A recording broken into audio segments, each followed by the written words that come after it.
Hi, everyone. It's Rob, and thanks for listening in today. As always, I greatly appreciate your time. I'm super excited about our guest today, George Mumford. George is a globally recognized speaker, teacher, and coach. Since 1989, he's been honing his gentle but groundbreaking mindfulness techniques with people from locker rooms to boardrooms, from Yale to jail. Michael Jordan credits George with transforming his on-court leadership, helping the Bulls to 6 NBA championships, while Mumford has also worked with Kobe Bryant, Shaquille O'Neal, and countless other NBA players, Olympians, executives, and artists. Mumford's book, The Mindful Athlete: Secrets to Pure Performance, is both memoir and instruction guide.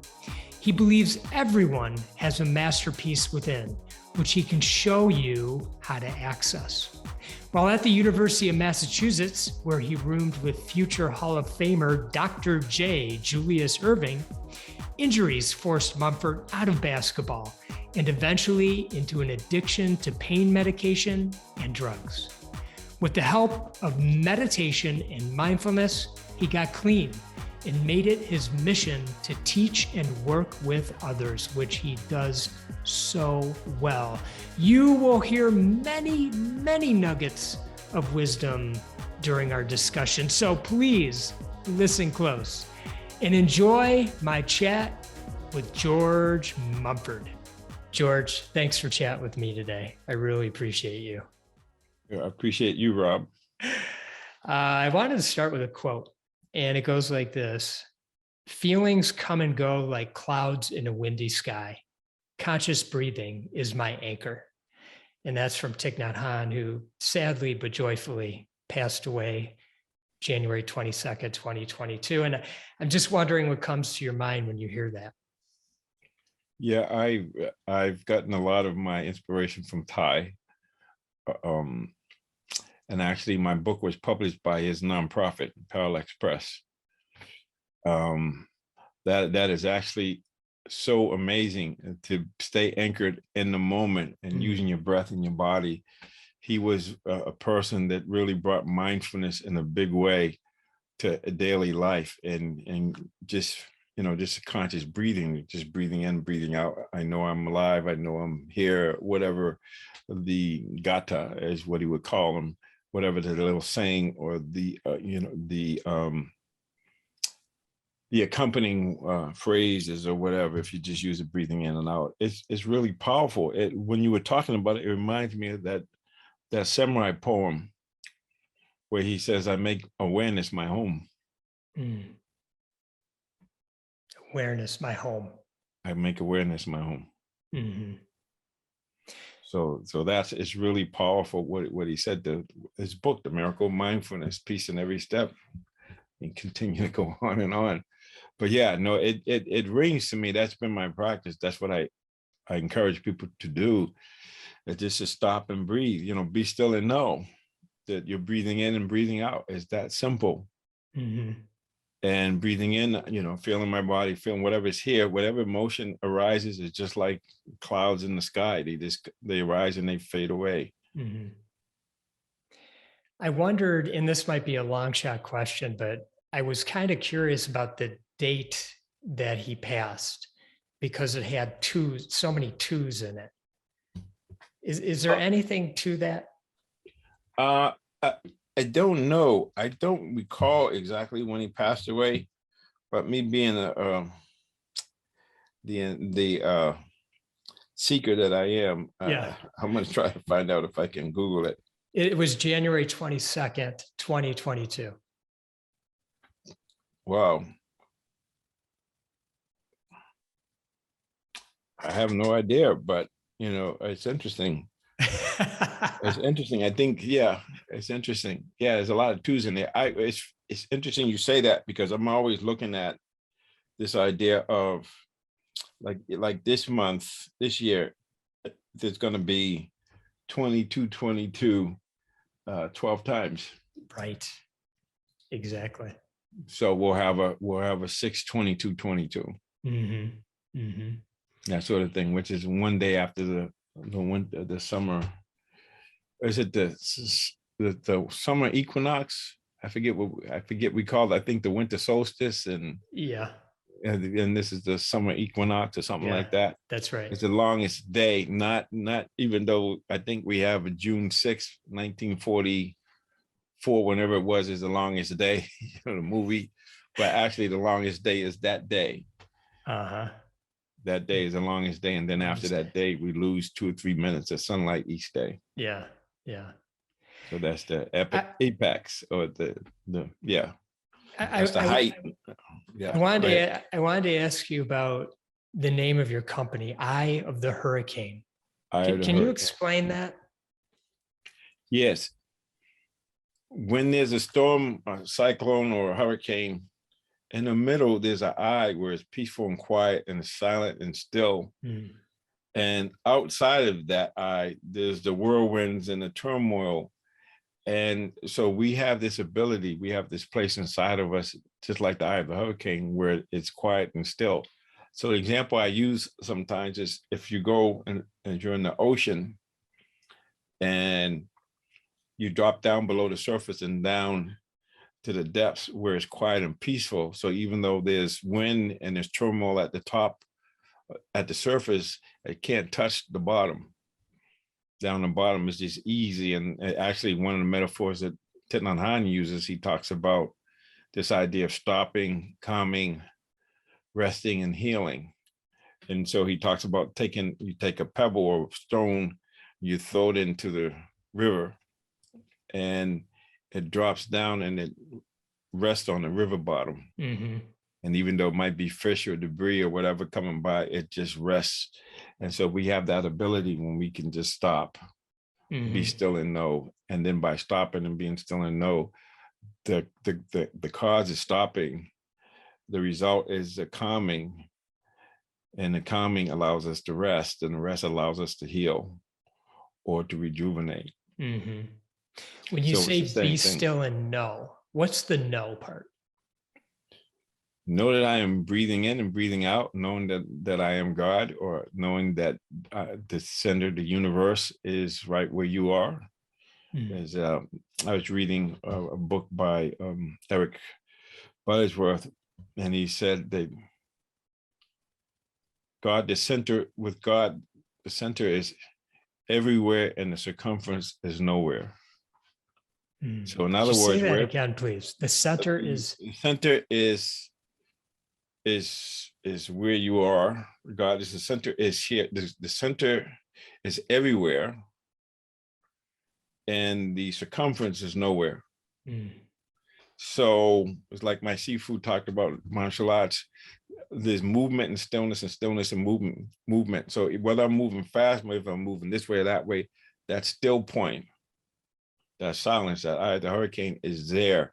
Just a matter of accessing it, dropping down below the surface and into the depths where it's quiet, peaceful, at ease, and calm. And so we have that ability to access that eye of the hurricane, that place where even though there's turmoil, we got to remember in the center.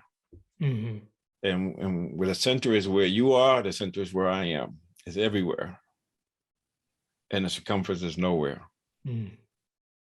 And Joseph Campbell says the same thing. He said something about, I think it was Honey Peak. He was talking about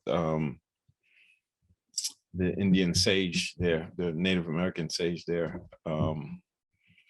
And he said when he was at Honey Peak, you could see everywhere. And Joseph Campbell says the center is where is everywhere, and the circumference is nowhere. So wherever you are, Honey Peak is where in Lakota country, that's where he was viewing things from. But you can do that from Boston, you can do it from northern Michigan, whatever. They were always in the center, because where I like to think about it is like there's waves in the ocean. So we are individual wave, and each wave is unique. But even though we're a wave, we're expressing the ocean. And then when the wave is no longer there, it's still part of the water, goes back. It's just an expression of the water. So if we can see ourselves as, we have, I talk about the masterpiece or divine divinity, that we are connected to that power source. You call it creative energy, the universe, whatever, it's within us. And as Martin Buber talks about in The Way of Man, the divine spark is encrusted in a shell, that we have a system of hideouts. We have these hindrances or these mind states that block us from experiencing the love, the ease, the peace that's right here, right now. Mm-hmm. Can you share a little bit about your story and some of your addictions and how coming to the place where you're at this moment, what that journey's been like? So as a young person, I've always been super sensitive, and I've always been like an empath, picking up people's feelings. And I had a tendency not to really pick up people's feelings of joy and excitement. I had a tendency to pick up people's pain. Uh-huh. And as a young man, I didn't know what to do with that.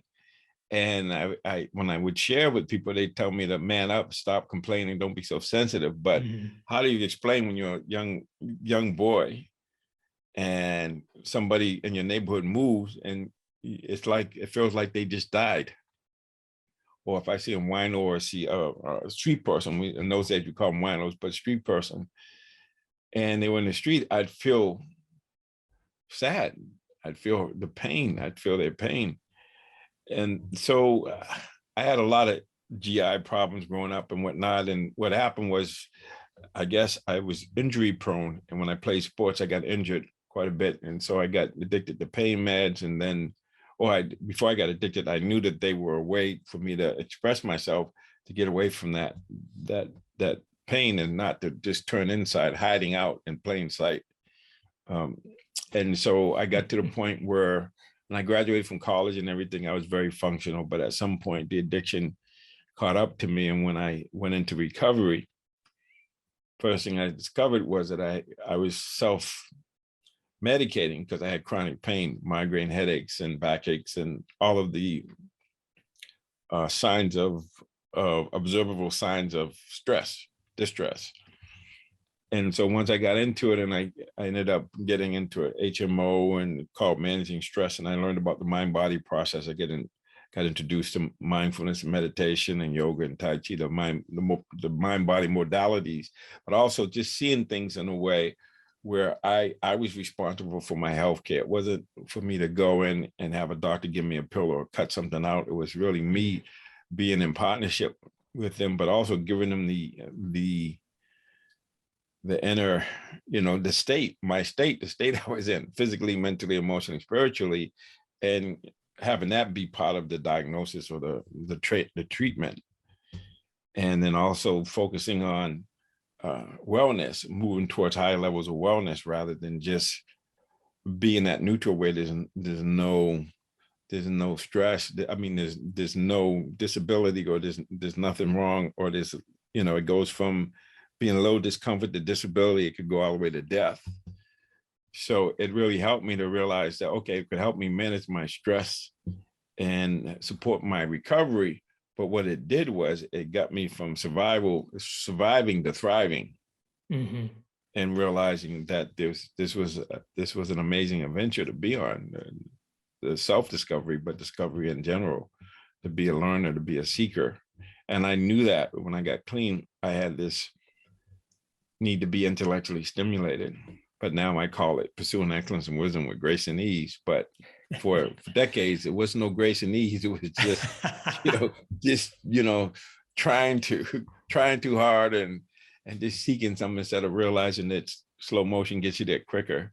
Just realizing that just do what you know to do, and the next step will be given to you. That all the things I learned in Sunday school and the traditions talk about. So yeah, so it was an eye opener for me to really understand that I can react or I can respond. And when I react, there's no space between stimulus and response. It's knee jerk, automatic pilot, unless I program myself to automatically be loving or to be present or to seek to understand. And so creating space between stimulus and response and being able to really be a co-creator or take responsibility for myself, to parent myself. And so that's what it got to. So it put me on a journey. So today is the 10th. So in a month and 20 days, I'll be celebrating 38 years of sobriety. That's amazing. And over that time, I've averaged over a book a week. So think about how many, and not mentioning all the other stuff. And I reread books. I do. My book I wrote came out 7 years ago. I've read it at least 50 times. I might as well. It's called The Mindful Athlete. Secrets of Pure Performance. Yes. Yeah. And I'm holding it up for those that are watching, and then for those that are listening, which are most of the people. It's a book that I have copies of and oftentimes send out to people. And I mentioned to you prior to us recording how important I feel this work is. And yes. I feel it's written in a way that resonates with people who are interested in this topic. And you do such a great job at laying it out and how you can really be more of a high performer utilizing some of what you write about.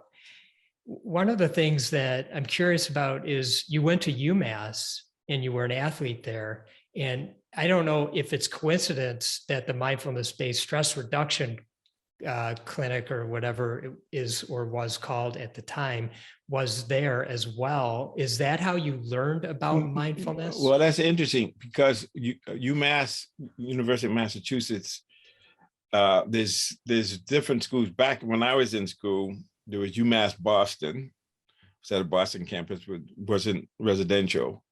Then there's UMass Amherst at Amherst, where Amherst College is in Amherst, Mass. I went to that location. Now, sometime after I graduated from UMass, they developed a UMass Medical Center, which is a medical school in the hospital, and that's in Worcester. And some parts of it are in out there. I forget the name of the town, but it's in It's in that part of the state. And so it's just a coincidence that I ended up working there and being in the UMass system. Jeez. But there were two different places, and I don't believe when I was at UMass, I don't know how long UMass Medical Center's been around, but I think it was either just beginning or it started sometime after that. Got it. Okay. One of the things that I read about is that, or I've heard you talk about, I can't remember if I read it or heard you talk about it, but some people started to refer to mindfulness almost like it's a wonder drug. And I just curious what your thoughts are on that. Back when I first started this process in 1984, 85, in the 80s, I guess, people used to talk about Zen that way. You know, that Zen stuff. It was a catchword. And once you said Zen, people kind of like, okay, yeah, I know what that is. I get it. But and so mindfulness has become that as a catchword, and it becomes a wonder drug. People are seeing it.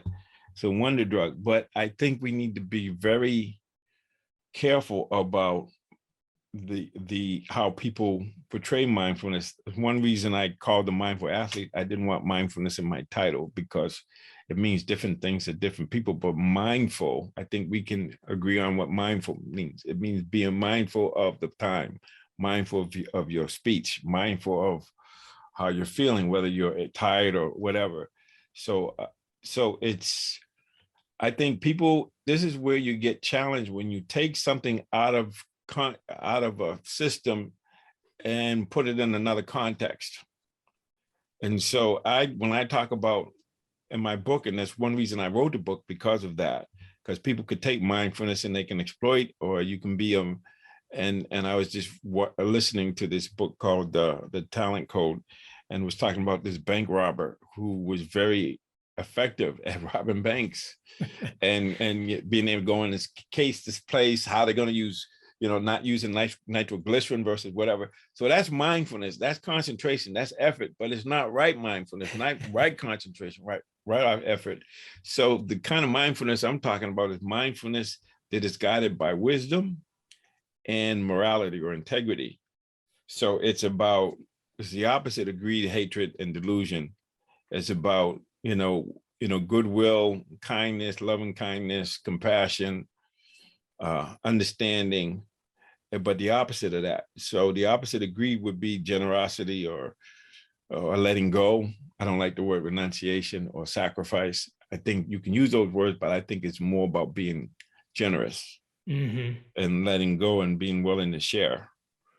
And of course, the ill will or the greed, it's ill will is about change that with goodwill.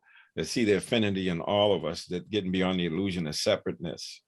And then the third thing is, ignorance. Just not knowing causes a lot of suffering.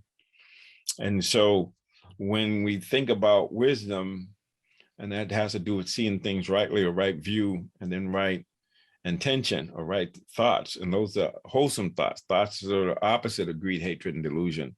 Thoughts of goodwill, of loving kindness, compassion, inclusion, that sort of thing. And wisdom, having things based on verified.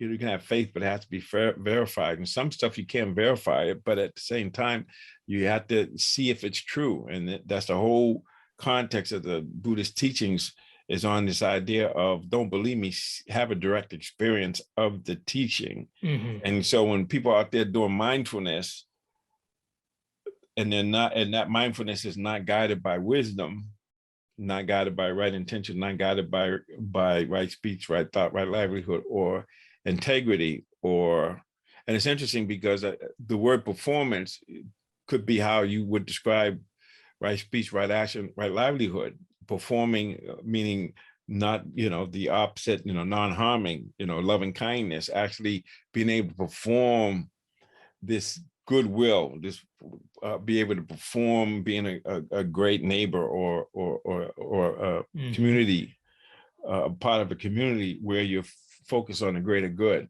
So these things don't get talked about a lot, but just having the mindfulness and it not being right mindfulness, and mindfulness by itself is not enough. And I talk about in my book, I talk about the 5 superpowers. So you can have mindfulness, but you need to have insight or wisdom, which could be anything from information, intellect, or rationale, using your mind, your rational way of being. And then the third thing is having a direct experience or intuition. So from moment to moment, you can practice where being mindful, having mirror mind, and then having the information of what am I doing? What's the intention? What are the essentials? That kind of stuff. So mindfulness can help develop insight. It can help develop trust or faith, however you want to call it. It can help develop right effort or diligence. It can help develop focus or concentration. But those things have to be balanced. That's why I talk about it in my book. I call them the superpowers, is that mindfulness alone is not enough, but if it's supported by diligence, faith, insight, and focus or concentration, that's right mindfulness.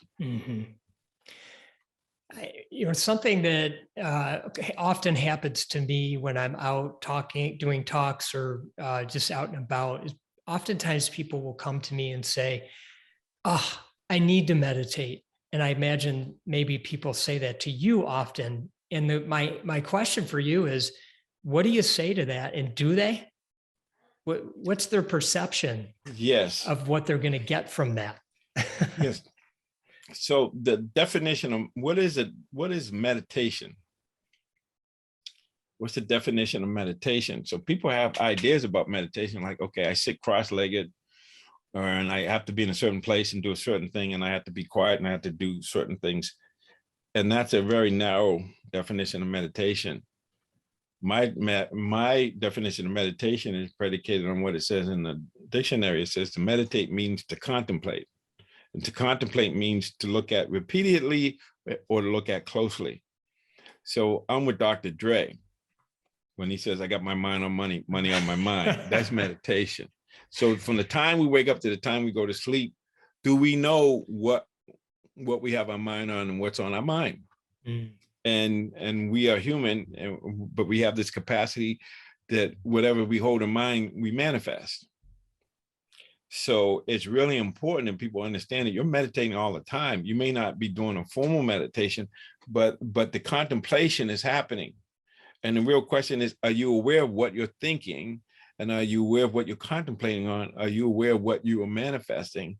Which, if you want to look at, according to the Bible, as a man thinketh in his heart, so is he. I would say mindfulness is in the Bible. In James, it says a double-minded man is unstable in all his ways. Mm-hmm. So all of these spiritual traditions are talking about being single-minded or just doing one thing at a time and just really focusing on it.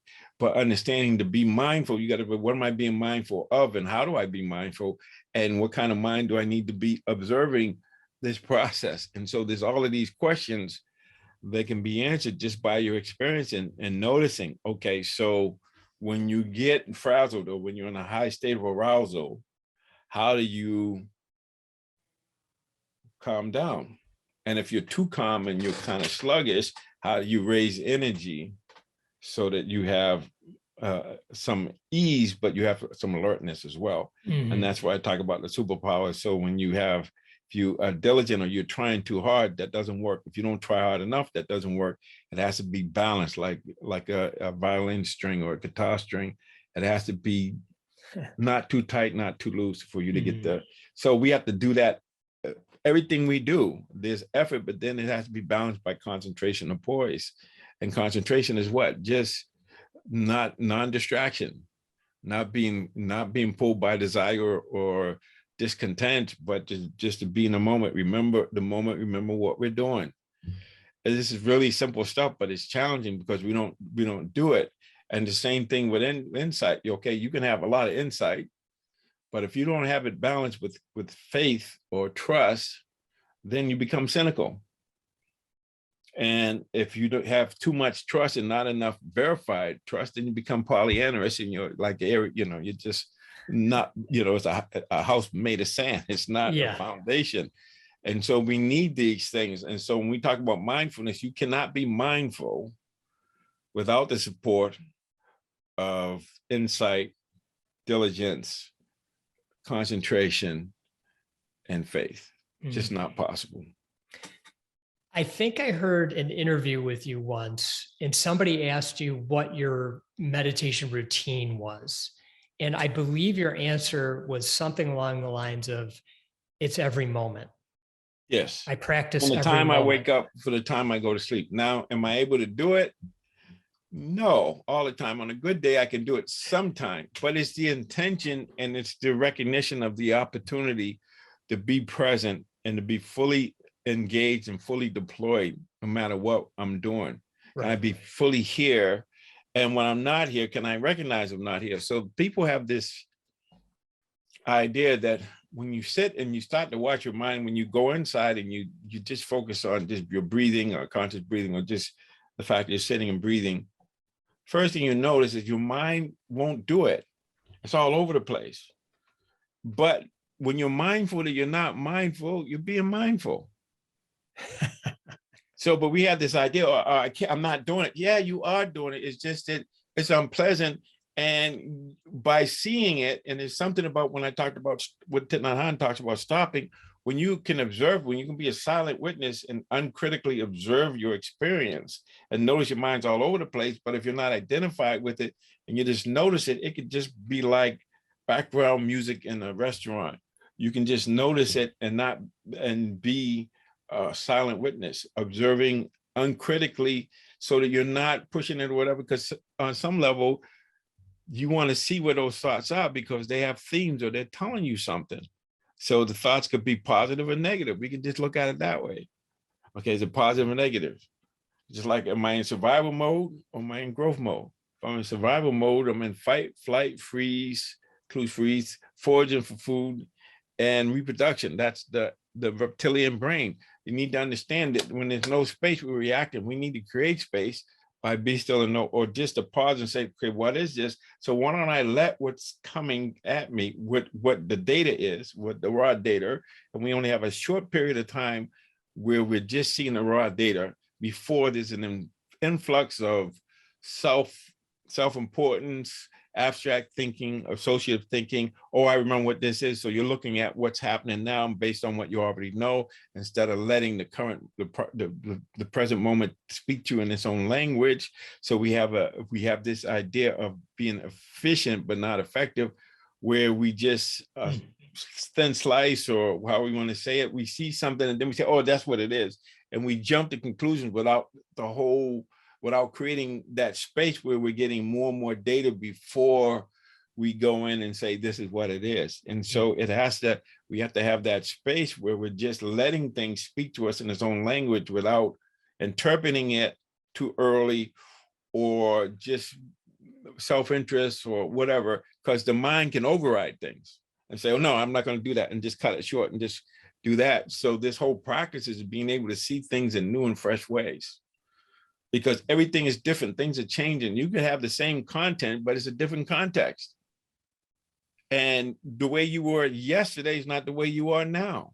And if you yesterday you were happy, today you're kind of sad, your whole perspective is going to be different. That's why we call them hindrances. They hinder our ability to be present and our ability to see clearly. So we have to train ourselves to be able to see with fresh eyes, to see things in new ways, to see things and see the discovery. As the reading that T.S. Eliot talks about, exploring, and to end at the place we began, but to know the place for the first time. That's mindfulness. It's uncritical observation of our experience, but not being identified with it. But we have this ability to step back or set self aside, what Edgar Cayce talks about, and observe our experience. That's what changes us. We're different than like a German Shepherd. You can train a German Shepherd, but the German Shepherd can't train itself. We can train ourselves. And so we need to understand that. We need to train ourselves how. So when I'm not loving, when that love, if we are love, and I believe we are love, and the reason we don't express love is because there's mental constructs that get in the way. We call them hindrances. We talk about greed, hatred, sloth and torpor, or, just really low energy or apathy, and worry and restlessness and doubt. Those hindrances, those are just 5 of them, that they hinder our ability to be present. So the practice is what? To know when anger arises. Because initially, when you start practicing, when anger arises, you want to abandon it. But at some point, you want to turn your attention towards the anger, so you get intimate with it. You get intimate when anger is present. I'm seeing red, my jaws are tight. I'm irritable and irrational. I'm just not rational, irritable and irrational. That's what I'm doing. Or I'm short, or I'm curt, whatever. So you want to know why, because there's times when it's subtle anger there, and you want to be able to notice it. What does it feel like in your body? How does it affect your perception? How does it affect your ability to express yourself? So you need to know those things. So initially, we talk about diverting attention, but at some point, you got to turn your direction to it. So when you make a mistake, you know the difference of making a mistake and getting it right. So we focus on getting it right, and we want to get rid of the making a mistake, but it's by getting intimate with both that we get to understand. We have an understanding of, okay, that has arisen, and so I know it's there, and can I embrace it, say yes to it, and then generate hope, or then take compassionate action. So that's the thing we don't necessarily talk about, but that's what's required. Is as you get deeper and deeper into this process, you realize that moment to moment, you can even if it's just kind of doesn't have to be totally accurate, just in the neighborhood, just saying, okay, so there's discomfort, I'm just feeling uncomfortable, or there's something missing. And that's enough. And if you can say it's missing, but I'm still okay, I'm in the high here, I'm not touched. If I go out there in the whirlwind, then it's a problem. But I can stay in here and then watch it and say, well, I don't want to go there. But sometimes I have to go there. If I know I'm there, it's just knowing you're there and not here. It's really that simple. Knowing that your mind is present or somewhere else. It's really that simple. But we judge it, and because we judge it as good or bad, there's a part of us that denies things instead of, that's why we talk about wholesome or unwholesome. This is helpful, it's not helpful. That way you're not judging it and you're just noticing that this works and this doesn't. It's really simple. Mm-hmm. Just noticing. Just You're not noticing. And doing when anything you about notice it. it, yes, when you notice it, you don't have to do anything about it until you figure out what you know, because if you're doing something just to be doing something, rather than creating space, and in that space, making choices, you have the freedom and power to choose. Your choices align with your values and with the goals and who you say you want to be. So if we say you want to be loving and you don't create space, but you create space and you're about to do something, is that loving? No. Okay. Or maybe you do it and then afterwards you realize, oh, that was kind of nasty. I mean, there was some sarcasm in there. Then you can say, okay, how do I prevent that? Or how do, you make amends, whatever you need to do. Mm-hmm. But then you change it so that now you can, when that situation comes the next time, you're prepared to change something, mm-hmm. or to be able to create space. So before the words come out of your mouth, you just pause and say, okay, I wanted to say that, but wait a minute, let me think about it. If I say it, what's the consequence? Mm-hmm. And so that's where the wise reflecting on experience before, during, and that's the most important thing. During, you see things, you want to say something, no, you don't, and then you step back and you pause, and then you realize, oh, okay, I didn't put my foot in my mouth that time because I didn't get all the information, but there's this idea that we know we're supposed to have the answer before we even know what the question is. Mm-hmm. And that's all kind of conditioning, because we're valued by being able to multitask, which is an illusion, and that I could do all of this stuff. And rather than just saying, no, just do the one thing, man, just do one thing at a time, mm-hmm. and just be fully engaged and fully present with the present moment, regardless. But it's challenging because the nervous system is wired to approach what is pleasant, to avoid what is unpleasant. And if we're indifferent, I don't mean like neutral or like equanimous. I mean, where there's indifference, we space out. Right. So the mind spaces out when it's not interested in anything, when there's not something. So having goals, having intentions is really, really important, so that it gives us a target. It gives us something to focus on. So having core values, like for me, having, being committed to love, truth, curiosity, those sorts of things, integrity, wisdom, selfless service, those things, they are going to they're going to be guides for me, how my behavior. If I want to be loving, if I want love, I have to be loving. And if love is how I evaluate my choices and my behaviors, then that's helpful. Because now I can say, well, that's not so kind. You piss me off and I'm just going to MF up, or her, whatever it is, uh-huh. Instead of saying, yeah, I could do that. But what's the consequence of that? Well, the consequence of that becomes a habit. So you might be talking to your significant other, somebody, and then the MF comes out. That's not good. Or your kids. Or, you're in front of somebody, and because those mental inclinations, those habit patterns have a way of showing up when they're not wanted. So why do we do this? Well, we want transformation. We want to make the mind our best friend. We want to be able to create a process where we're seeing clearly, and by seeing clearly, our actions are going to be clear. Mm-hmm. They're going to be more on point. Yeah. There seems to be, and I read a lot most recently about how people are feeling so anxious these days. And what's cool about where we are at this point in our history is there's a lot of ways to learn, and you have a course on anxiety. Can you talk about what one is going to learn through this, and just share a little bit about the course? Yes. So this is a military term that's called, they use it, it's an acronym, VUCA, V-U-C-A. So this is, even though this is some on a patrol that might be out in the field reconnoitering or getting information, just whatever, they're just out there. And VUCA is what? Things are volatile, uncertain, complex, and ambiguous from moment to moment. Now, I suggest that that's the way life is right now, but we Mm-hmm. deny it or we downplay it or whatever.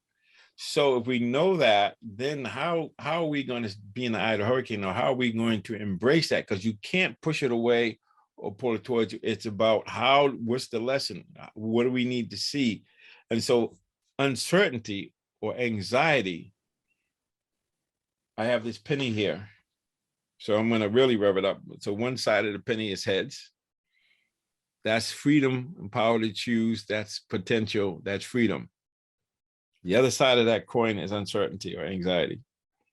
And this is what Kierkegaard talked about in 1846. He called it the alarming possibility of being able. So let me repeat that. The alarming possibility of being able. People say, okay, I could do this and I achieve the goal, great. But there's a consequence to that. There's uncertainty from others, from yourself. And so right now with COVID and with the supply shortages and inflation and all these things going on, there's a lot of chaos. There's a lot of uncertainty. And so how do you deal with that? By embracing it, but at the same time, being certain in terms of who you are, what your values are, or being in the moment, being in the eye of the hurricane, and just keeping it really simple. Because when we get anxious, we're focused way in the future. And sometimes we get regretful or have regret and depression because we're focusing on what happened or didn't happen. And the only time we have is now. So we can stay in the now. This is what I learned in recovery, just for today, just for this moment, just do what you know to, and in the Bible, it says, do what you know to do, and the next step will be given to you. So it's like, so I'll give you an example. So we have two cars. And so one of our cars is, we lease cars. The lease is up on the 28th of this month. And so I was at Volvo yesterday, and I'm talking to them, first of all, because during COVID, we didn't use that car. So we only have 4,000 miles on it, even though it's 3 years old. Uh-huh.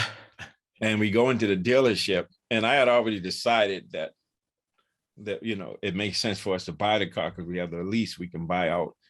And because if we buy a new car, even a used car, that car is new, it's only 4,000 miles. Yeah. It's going to cost 50, 60,000. It's going to be 20 plus more thousand, right? But even having said that, going to the dealership, and I was talking to some guy, and he wasn't honest. He said, well, we got cars here, you can come look. And I know there's no cars to be had. But this is what he said. This is a salesman that's not trying to serve me, just trying to get me in the door. So I go there, and I'm looking at my options, and he tells me that people have ordered cars, and those orders have been canceled, and you can't even put in an order for a car until January 2023. So even if I don't have no option. It's like, okay, you want the car, it's cheaper. It's a no-brainer. You don't have to think about it, but you got to know what your intentions are, what your desire is. Our desire is to have a car, and usually when we turn in a lease, we get another lease. And our intention is to have another car that we can have for 3 years and don't have to worry about repairs and all that stuff. And so it was obvious, even though I had in my mind what to do, but that's the only road, that's the only choice that's the only choice you can make right now. Or you can turn the car in and not have a car and have them make 15, 20 grand on the car you turned in. That, and then pay 60 grand for, or 50 something or 60 grand for another car. And it's probably more, and you may not get one for a year and a half. So that's what I mean. So it's funny, we can get all complicated about things, but really just asking the question, what's the most important thing? What do I need? What's the intention? The intention is, okay, get the car service and maybe get another car. Well, that's not an option. So you're lucky you have a car, but there's a lot of people that don't have that option. Mm-hmm. If their car, if their car gets totaled, what do they do? Right now, and there's a shortage in everything. And there might be a connection between supply shortages and sending all our manufacturing out of the country. I'm just saying. Might be.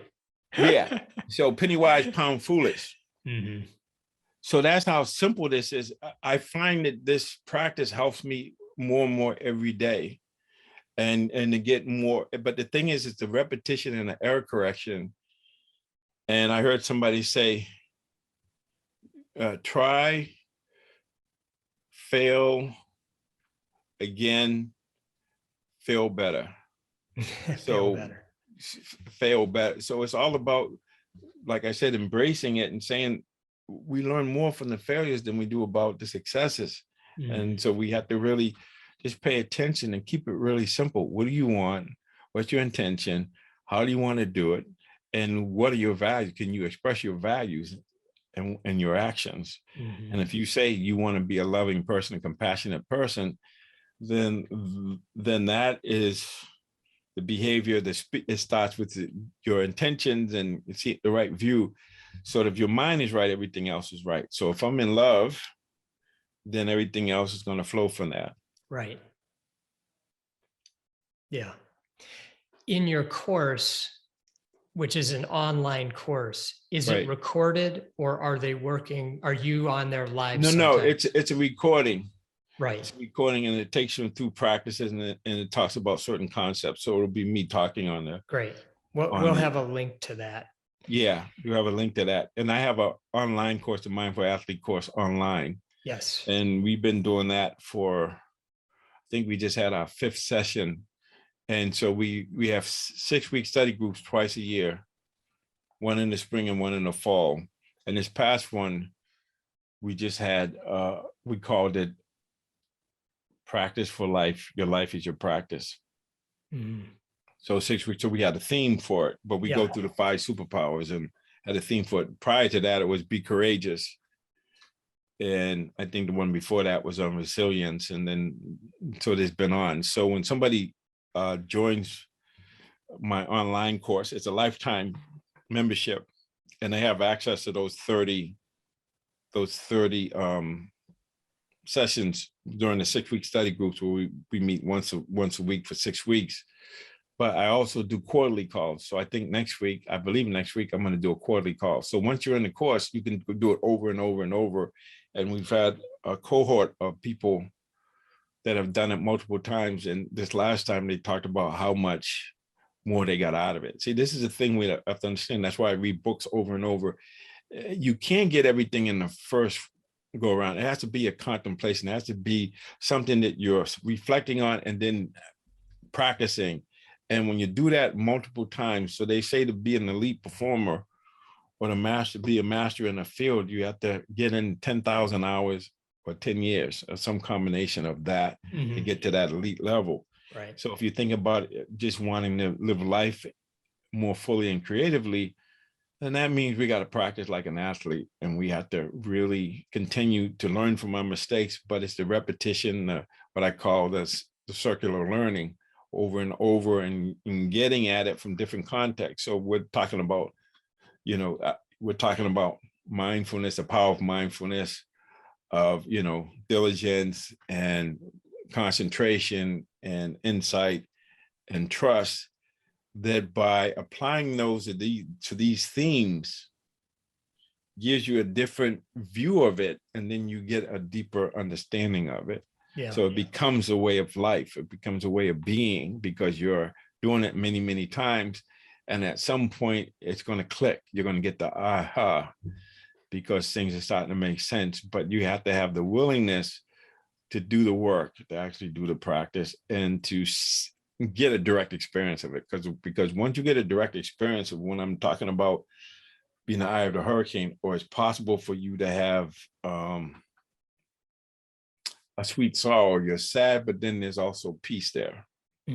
So the emotions aren't one or the other. Sometimes they're a combination of things. So when you're in the eye of the hurricane, you can be in distress and at the same time be at ease, because you know that the distress or the whatever the emotion is, or whatever the mind state is, it's there. But if you can just create space from it and experience it, but not become it, then it's able to, just like the clouds, that float away.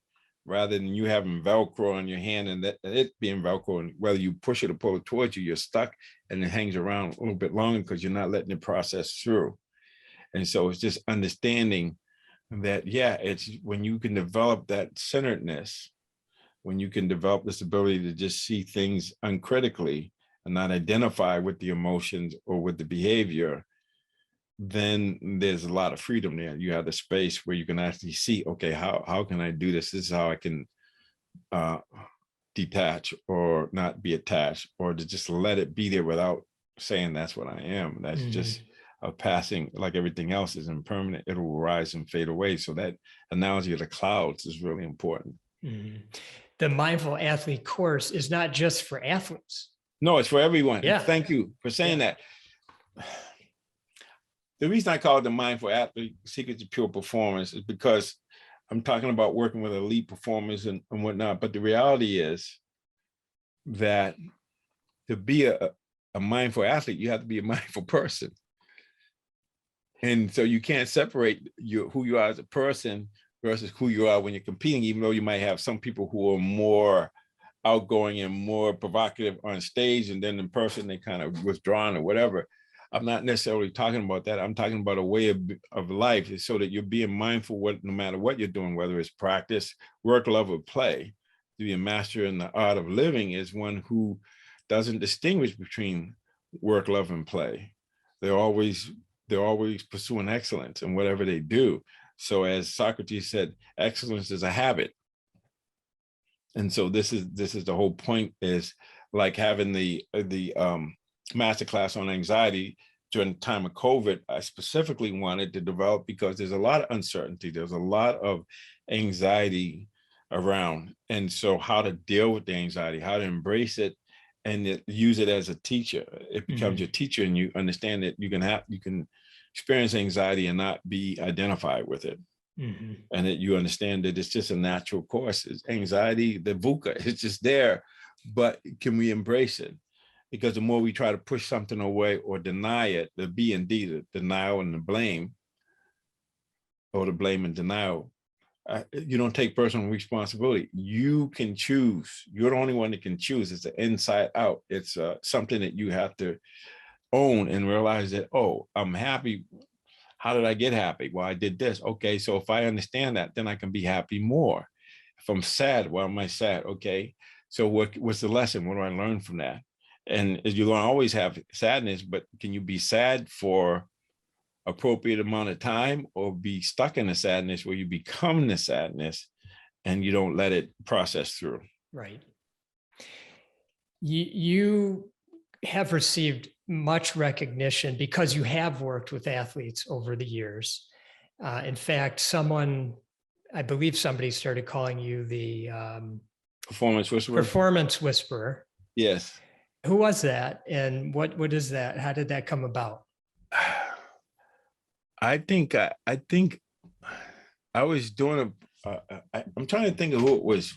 I was working with some organization, but I kind of liked it. And I think it was kind of a combination. I just co-opted it. Oh, okay, good. Or something like that. I don't really, remember, but that's after description, I would say. So I have this friend, Bill Kennedy, and for years I have been figuring out what's my handle going to be, because it's not quite accurate what I do. And so he told me, well, you're really an ontological coach. And I said, Bill, people don't know what the study of ontology is all about. They won't know what I'm talking about, but you're probably right. I guess probably a teacher, a good friend in the tradition. It's probably more my style. But the performance whisperer is, I guess, it's just saying, just like your horse whisperer or whatever, is that if you're willing to do the work, I can help you perform better. And when I mean performance, I don't mean just like performing as an athlete. I mean having a great experience. Right. That's so you can replace performance with experience. Life experience. Yes. Or because I think if everybody's like me, you want to live life more fully and more creatively. Maybe we don't know we can be more creative, but we can. And that's part of the being fully in deploying yourself, is knowing yourself so that you can express yourself, be yourself, and share yourself. That is kind of it. So when I think about the work I've done, and it's like you have to train like an athlete. That's the analogy. And most people, especially most men that don't believe in touchy-feely stuff, and some women that are like that as well, they can talk about it in terms of sports metaphors. And it's much less threatening to them. Right. Yeah. When they can look at, okay, what does teamwork look like? Or how do you deal with elite players? And how about players that don't want to buy into what you're doing? How do you relate to them? That sort of thing. How do you get a team to coalesce and just be of the same mind or be on the same page? Yeah. So it's fascinating. But when my paperback came out and I had to write a forward again, I talked about life is a marathon. And like a marathon runner, you got to train for it. Because if you don't, you either start off too fast or don't start off fast enough. And it's not helpful. You have to find your own pace, your own rhythm that works for you. So some of us, I ran cross country in high school. Some people start off fast and then at the end of the race, they don't have any kick. Some of us have a kick. So we need to stay pretty close. Strategy is to be either up or within striking distance. And then at a certain point in time, you make your move. And what happens if you start off too fast, you won't have anything left to fend off the kick. That's right. That's right. You write about Kobe Bryant, who sadly passed away January 26, 2020. And you shared with him, and I'd like to see if you could relate this to our everyday life, that the best way to score is to try not to score. Well, yeah, it's almost the best way to score is not trying to score. Yeah, I think that's what you said. Yeah. Yes. So what is it? So we have this hyper focus. This is what Viktor Frankl talked about. He called it paradoxical intention, because you become hyper intent, or you're trying too hard. And when you try too hard, and when you focus on the end results, you're not managing the moment, and you're missing opportunities. So what was the point? So the best way to do something is not to try to do it. Just intend to do it and then allow it to happen. That's the difference. So you form the intention and then you let it go and then you just manage the moment. But that's really challenging. It's like, okay, we're going to go to that hilltop. So you see the mountain every once in a while. You look up at the mountain. But if you're looking at the mountain, you're not where your feet are, and you're going to stumble, or you might be off. You might end up in the rough instead of being on the paved road. So you have to. So it's that combination, but it's realizing that when we're focused on the outcome and not focused on the moment, like I say to people, if you're focused on how you're doing, you're not focused on what you're doing. So it's about what you're doing, even though you have an intention, but then you got to allow it to happen. And that's how I wrote my book. I've been trying to write a book for 20 years. And then once I stopped trying to write it, it wrote itself. So, and I teach this stuff. It still took me 20 years, but I believe part of the 20 years was me really getting clarity about what I wanted to write about and how I could serve. In a sense, is that when you get into a flow state, or is that different? If flow is the way to go.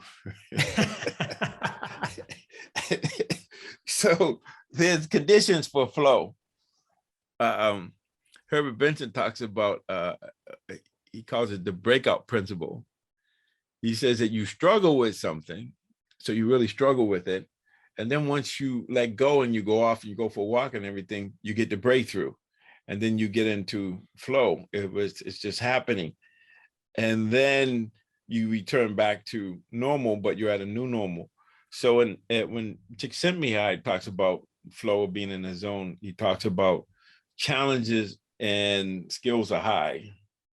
So you got to get out of your comfort zone. That's the only time you can't be at ease. There's got to be a certain level of high state of arousal. But that's once again, so it's like excitation, but because you are steady and you're calm and you persistent, then you get in the flow. So most elite athletes know when they're at their edge, where it's difficult to do, but doable. This is how neuroplasticity works as well. That's when they're going to be in flow. When you're challenged, you got to be challenged to be on. You got to be challenged. The challenges have to be high and your skills have to be high. So you have to raise your energy to meet the challenge. And by always doing that, you're always playing out of your comfort zone. So you get comfortable being uncomfortable, but the discomfort zone is where the flow happens, not in the comfort zone. But it can't be, they have a flow genome I read about. I believe it has to be under 4%. So you can have 4%. Once it gets to 4%, it becomes overwhelming and you can't compete. But there's a sweet spot where you can get up to that edge, and the actual challenge puts you in a higher state of arousal and gets you to a higher level. So I came up with a saying when I was working with this volleyball team, and I was trying to explain that listen, if you keep doing what you're doing, you're going to keep getting what you're getting. You have to raise your energy. You have to raise your commitment to yourself and your teammates, but you got to get out of your comfort zone. You got to get comfortable being uncomfortable. And they said they didn't want to do that. And then I finally said, you know something? No struggle, no swag. And that's the struggle. It's the struggle that makes you strong to have this, you got to earn the swag. You can't just say, I got swag. No, you got to earn it. And it's through struggling, but the struggle is what makes us stronger. It's like the chrysalis. So true. There's a story about this young man that saw a chrysalis in the wild, and he took it home and he took scissors and he cut a little bit to help the little being out. When the little being got out, he was bloated and just fell to the ground and died. So what's the moral of the story? It's the struggle that gives us the strength to fly. If somebody's doing it for us, we're not going to be able to fly on our own. And so that's the challenge here, is to understand that we are responsible, no excuses. It's an inside game. Even though things happen to us, we get to choose our reaction or our response. And so you want to respond in a way that empowers you and mobilizes you, stimulates us so that we're up for the challenge. And that's when we have the breakthrough or the breakout. Is when we can get out of our comfort zone. There's a quote you have in your book, and it goes like this: the mind has to be empty to see clearly. Krishnamurti. Yeah. Did I say that right? How in the world do we get our mind to be empty? Yes, that's a great question.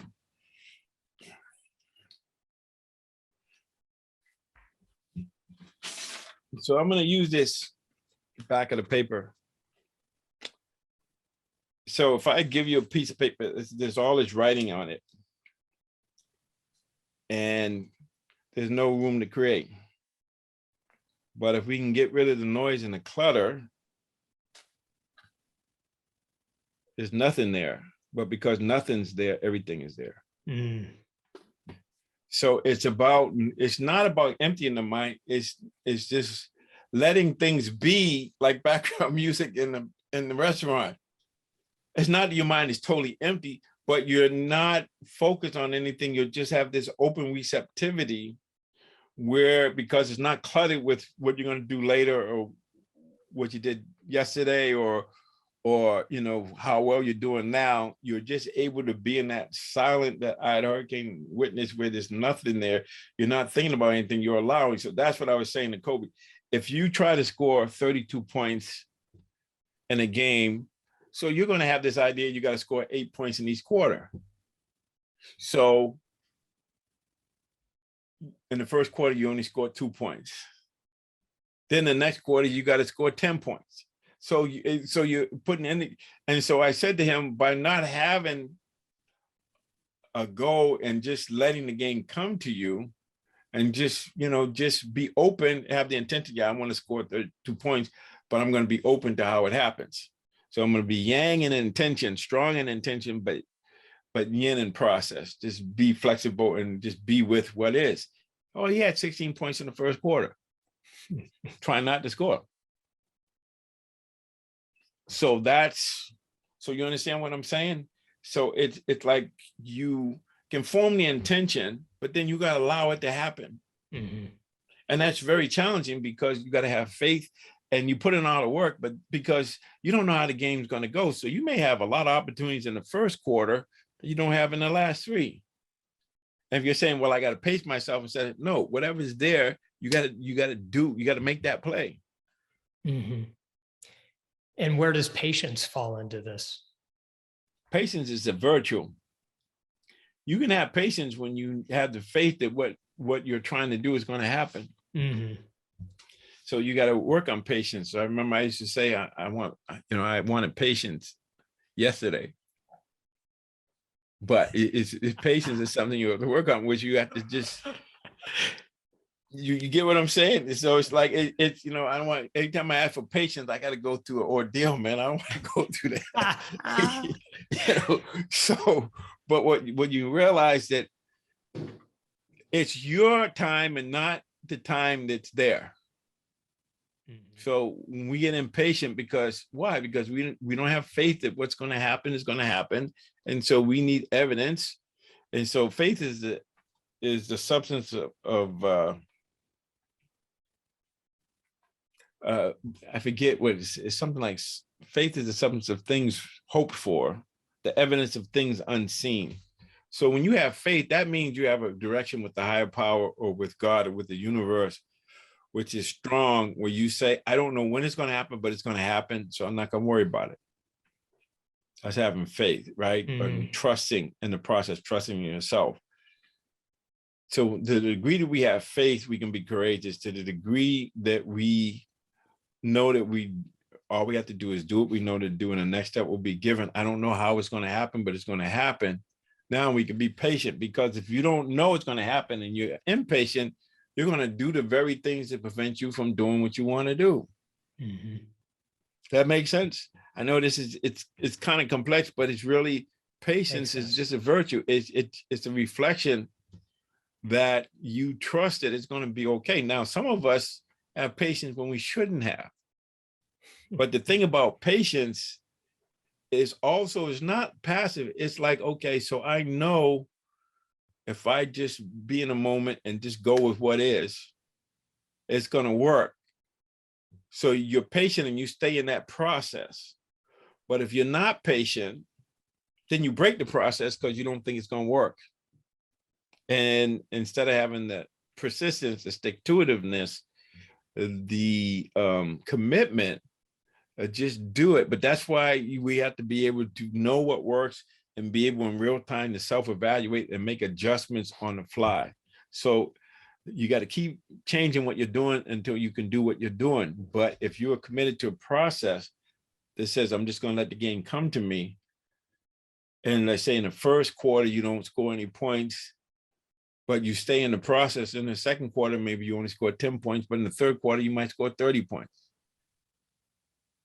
So it's not linear. Yeah. So you get what I'm saying? So this is really interesting, and I never talked about it like this. This is pretty good. But, it's good. It is good. But that's the thing, is starting to connect and realize it's really about what they call deep practice or deliberate practice. It's correcting the incremental mistakes so that we start to develop, and because we learn better unconsciously, because we have a pattern detector when we can detect, they call it chunking. You put chunks together and you build on it. And that's how neuroplasticity works. Is, it's, you have to get your aerobic rate up, and then whatever you do has to be done in increments, and it's got to be hard to do, but doable. So just below your limit. And then the fourth thing is you got to bring interest into it, so it stimulates your motivational circuits.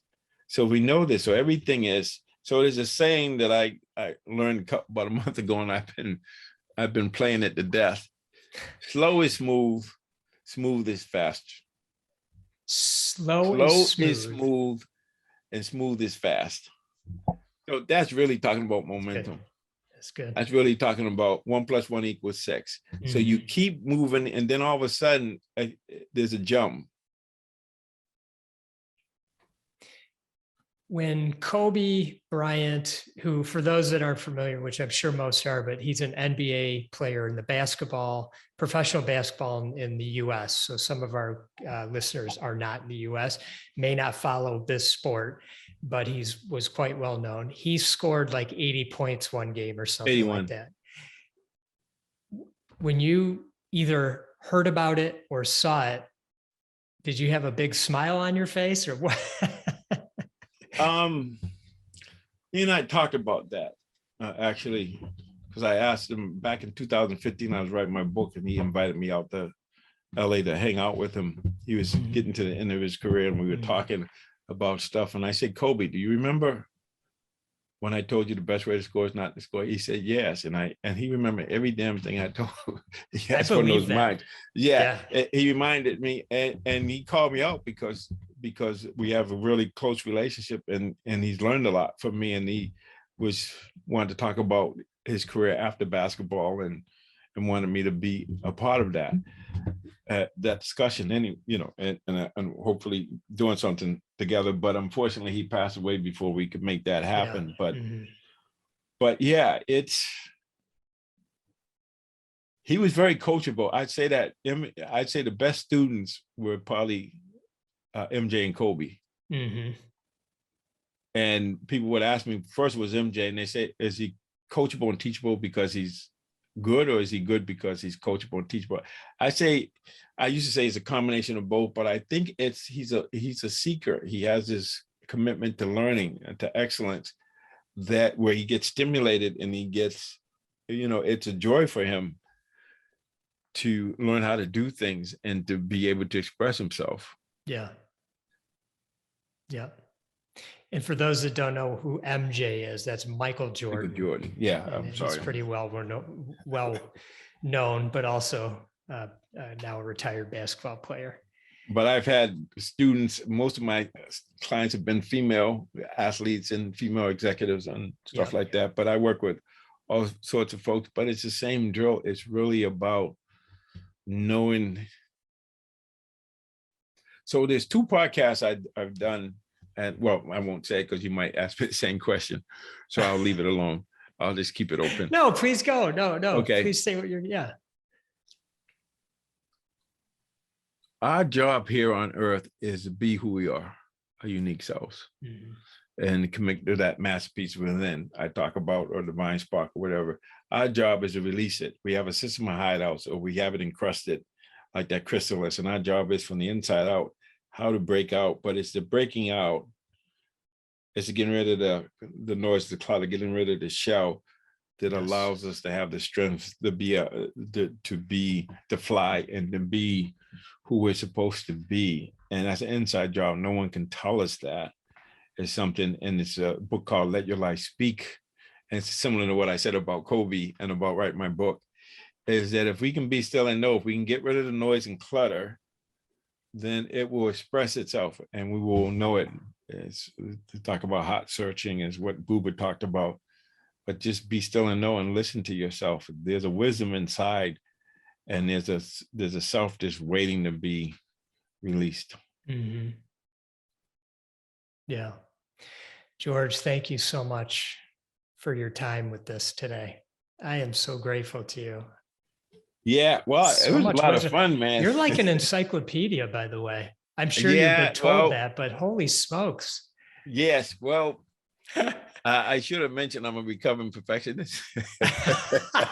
Recovering. Okay. So, but it's like I took the same tenacity that I used when I used to chase drugs and alcohol, and I bring it into this domain. So it's probably why I got along with Kobe and Michael so well, because I have that. I have a quiet passion, sometimes not so quiet, but I have this commitment to really. I mean, I have this thirst and hunger to know and to seek and to understand. And I think they say that in the Bible, or something about those who thirst and hunger after the spirit or after knowledge will. There's something about it. There's a commitment there. There's a willingness to do whatever I need to do. Yes. And to talk to whoever I need to talk to. And what I found is when I start being true to myself, then doors open where there were no doors, Joseph Campbell talked about. So I believe that working with Phil Jackson and all the elite people being here on this podcast with you, that's a result of what's inside of me, drawing that to me. And vice versa. They might be drawing me to them as well. And so I really believe in that synchronicity, that level of consciousness, or that, you know, the universe will collude if you get clear with what you want to do. Yeah. There was one other question I wanted to ask you. It just popped in my mind. Go ahead. You say one of your teachers says, whole self, whole self. Does that ring a bell? Let me find my notes. So it might have been Sifu when we were working out, and she said whole life. Whole life, whole life. Sorry. Whole life, whole life. So thank you. What does that mean? Yeah. So that means what she's saying is, and I used to take private lessons from her, and I had a partner, we took lessons from her. She said, and her, you have to understand, her organization was called the Chinese Wushu Research Institute. So her method was the research. So we're doing things, but we're researching, we're refining, we're improving, we're continuing to evolve with it. So she was basically saying you could spend your whole life doing this and you just scratch the surface. So it's a whole life, you know, it takes a whole life to do it. Whole life. And you spend your whole life doing it, and you'll take it to a certain level, but there's many, many more levels. But it's a life or lifetimes process, if you will, if you believe in that. Yeah. But it doesn't deter us from putting the energy in and not trying to accelerate it. Just go find a pace that works for me or for whoever it is. Right. But that it's progress, not perfection. And that's what helps me with my perfectionism. It's like not going through a sequence of pleasant experiences, but having a process, it being progressively. I'm becoming more calm, more, you know, having more levels of wellness, more peace, more ease, more loving, more love. That's the thing. So there's no end to it. So when she talked about whole life, she's saying that this is something we do for life and for whole life. And even doing it a whole life, there's much, much more. Yeah. Just scratch but the that's surface. Okay. But it's just being where we are, staying in that flow. But you can go very far by just keeping it and just doing what we know to do. Just make today your masterpiece, as Coach John Wooden said. Yeah. And that's enough. Yeah. All right, one more. There's a Buddhist symbol called an Enso. I am nothing. I am everything. What comes to your mind when you hear that? You get beyond the illusion of separateness. Because when you're not, it's the same thing I talked about. When you get rid of the noise and clutter, there's nothing there. But because nothing is there, the potential for everything is there. It's the same thing. That's what the Enso. So good. That's how I interpret it. It's like, and it's a paradox, because when there's nothing there, there can be anxiety. And then certainly, like I said, I talk about one side being freedom, the other side being anxiety. But if we can embrace anxiety and say, yeah, there's anxiety, and here's what I intend to do, and this is how I'm gonna move through it. Because the Eric Fromm, one of the psychologists that I've studied over years, he said that when we change a habit, any habit, it could be just when we brush our teeth, that mobilizes anxieties. And our goal is when we continue to move through that anxiety, we become stronger. And then now our tendency is to embrace the anxiety the next time more and more. So this is what faith, trust is not something that's kind of like a belief. It's more about acting, doing what we know to do, and trusting that it's going to be amazing. It's going to work. Yeah. Yeah. All right, George. Thank you. All right. I appreciate you, man. You got are me so all fired great. up now. Much love and gratitude to you. Yeah. All right. So I'm when just you'll so let me know grateful. when this is available, when you're Of gonna put it course I out. will. Yes, of course. So you Well, have it'll Leah's. be in the next couple of weeks though. Okay. Yeah. So Okay. we'll send you all the information and links and anything you want to do with it or not do with it. Cool. That sounds like a plan. All Yeah, right. I enjoyed the conversation. Likewise.